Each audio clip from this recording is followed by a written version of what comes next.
औज़ुबिल्लाहिमिनश्शैतानिर्रजीम बिस्मिल्लाहिर्रहमानिर्रहीम। अस्सलाम वालेकुम सभी फर्स्ट ईयर पीजी यूनानी के स्टूडेंट्स को हमारी research methodology and by statistics की ऑनलाइन क्लासेस में आपका खैर मकदम। उम्मीद है आप खैरियत से होंगे। आज का हमारा टॉपिक है unit number 5 research design. Research design के ऊपर प्रीवियस ईयर के अंदर बहुत सारे क्वेश्चंस पूछे गए हैं।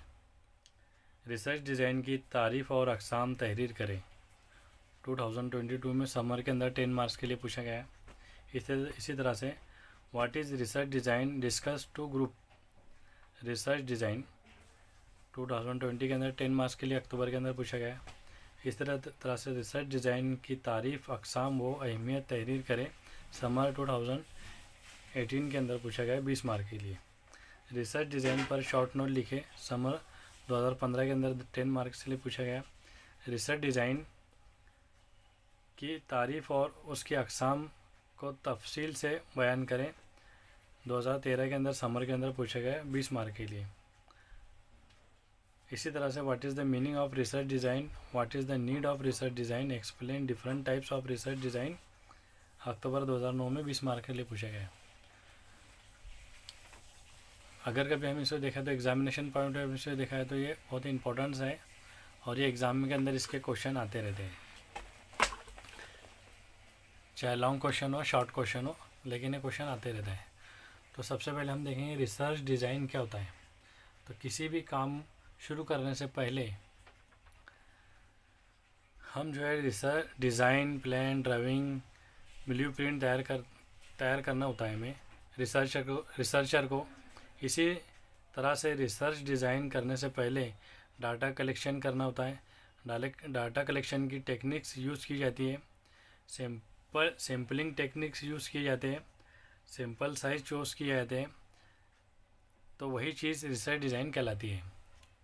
जैसे कि अगर कभी हमने at the beginning of period research के अंदर जो है जब हमारे को पढ़ाया जाता है तो उसके बाद में एक जो गाइड है, हमारे जो गाइड रहते हैं वो अपॉइंट किए जाते हैं। वो गाइड जो है हमें एक टॉपिक देते हैं कि कोई भी आप एक टॉपिक लीजिए, सिलेक्ट कीजिए और उसके ऊपर काम कीजिए। फॉर एग्ज़ाम्पल अगर कभी हमने एक प्लेस लिए, एक टाउन लिए, एक जगह लिए और उसके अंदर जो है शुगर पेशेंट कितने हैं इसके ऊपर कभी हम रिसर्च कर रहे हैं तो सबसे पहले हमें at the beginning of period जो है सबसे पहले हमें क्वेश्चनरी तैयार करना पड़ेगी। अब क्वेश्चनरी तैयार करने से पहले हमें जो गाइड की पूरी मालूमात लेना पड़ेंगी, प्रीवियस जो क्वेश्चनरी लेना पड़ेंगे, जो सिनॉप्सिस है, डिसर्टेशंस है, प्रोजेक्ट है, वो टॉपिक के ऊपर वो देखना पड़ेंगे हमें। और उसको सिस्टमेटिकली जो है जिस तरह से हम जो पेशेंट के पहले हिस्ट्री लेते हैं उसके डिवाइस करते हैं, उसको अलग अलग विभाग के अंदर जो है डिवाइस करते हैं। तो पेशेंट की मालूमात, उसकी उम्र कितनी है, उसकी एज कितनी है, ये सारी की सारी चीज़ें हमें और स्पेशल जो है वो उस शहर जो है, उस टाउन, उस खित्ते का, उस प्लेस का जो है पर्टिकुलरली हमें टारगेट लेना पड़ेगा। तो ये हमारी हुई ब्लूप्रिंट हुई। इसी तरह से नेक्स्ट अगर कभी हम एग्जांपल, बहुत सारे एग्जांपल्स हैं इसके, कि अगर कभी कोई शख्स जो है उसके घर बनाता है तो उसकी एक ब्लूप्रिंट तैयार करता है कि उसके अंदर कितना खर्चा आएगा, कितने बाय कितने का स्क्वायर फुट है, उसका एस्टिमेट कितना है, उसकी जो फैसिलिटीज़ के हिसाब से उसके डाइनिंग रूम, लिविंग रूम वगैरह जो है वो कितना होना चाहिए। तो ये बहुत सारी चीज़ें हमें हमारी रिसर्च फील्ड के अंदर क्वेश्चनरी ऑब्जर्वेशन इसके ऊपर से हमें काम करना है।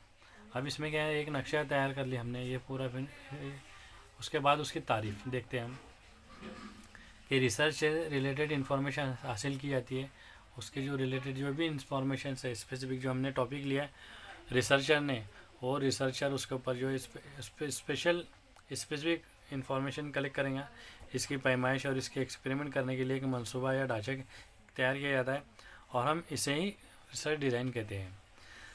रिसर्च से रिलेटेड जो है जो भी प्रॉब्लम्स आते हैं उसको तलाश करना और चेंजेस पर काबू पाने के लिए एक मंसूबा और हिकमत अमली है जिसे रिसर्चर इख्तियार करता है और with the help of guidance, उसका जो गाइड रहता है वो गाइड की हेल्प के हिसाब से वो काम किया जाता है। रिसर्चर ऑब्जर्वेशन के मुख्तलिफ अज्जा को मरतूब करने और इसे मुंतकी अंदाज में बयान करने के लिए सिलेक्ट करता है।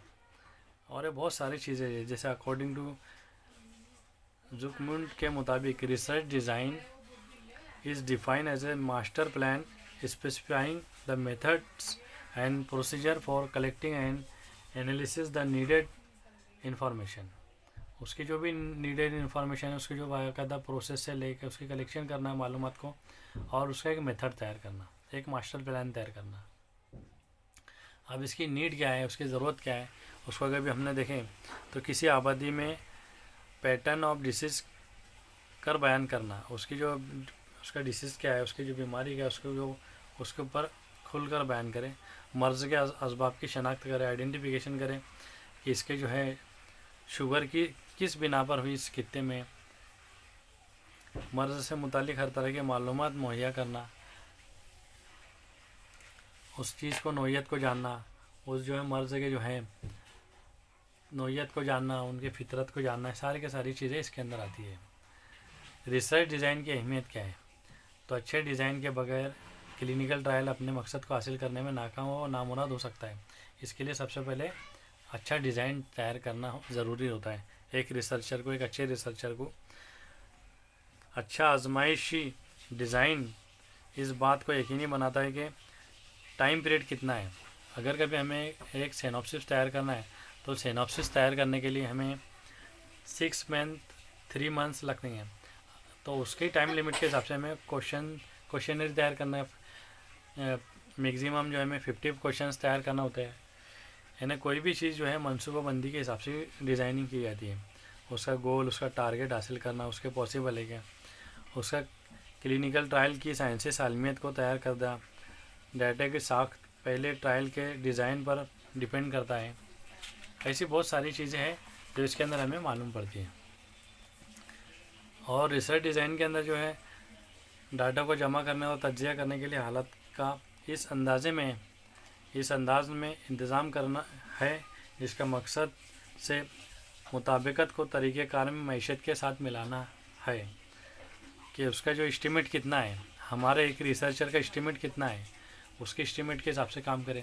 क्योंकि जाहिर सी बात है कि अगर कभी एक क्वेश्चन हम तैयार कर रहे हैं, उसको भी बहुत सारे फाइनेंस लगता है, और फिर उसका सिनॉप्सिस तैयार करना, फिर सेकंड ईयर 3rd ईयर के बाद में जो है फाइनल ईयर में उसका डिसर्टेशन बनाना रहता है, और पूरा कंप्यूटराइज तैयार करना रहता है। सब चीज़ें को सामने रखकर उसका काम करना रहता है। उसका मुताला जो है, इसको मद्देनज़र किया जाता है कि मुताला क्या है, हमारा मुताला क्यों किया जा रहा है, मुताला कहाँ किया जाएगा, किस किस्म के डाटा की ज़रूरत है, मतलूबा डाटा कहाँ से मिल सकता है, नमूने का डिज़ाइन और मतलूबा मुद्दत क्या होंगी, डेटा का तज्जिया कैसे किया जाएगा और नताइज का तज्जिया कैसे किया जाएगा। डियर स्टूडेंट्स, ये जहाँ तक हो सके तो हमने पूरी कोशिश की है कि हमारी जो है ये समझाने की पूरी कोशिश कर रहे हैं। अल्हम्दुलिल्लाह जो है हमारे यहाँ पे ऑनलाइन क्लासेस भी ली जाती है। रिसर्च मेथोडोलॉजी एंड बायोस्टैटिस्टिक्स की सिलेबस के हिसाब से MD-MS की यूनानी स्टूडेंट्स की यूनिट वाइज जो है सिलेबस को कंप्लीट किया जाता है। यूनिवर्सिटी के क्वेश्चन पेपर के आंसर को सॉल्व करने की पूरी कोशिश की जाती है।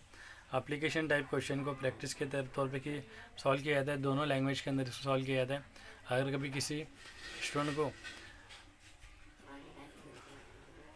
क्लास लगाना है तो इस नंबर के ऊपर कांटेक्ट कर सकते हैं। इसी तरह से अगर कभी बुक हासिल करना है तो जिया बुक डिपो न्यू दिल्ली के अंदर शाहीन बाग के अंदर बुक है, उसको भी हम हासिल कर सकते हैं।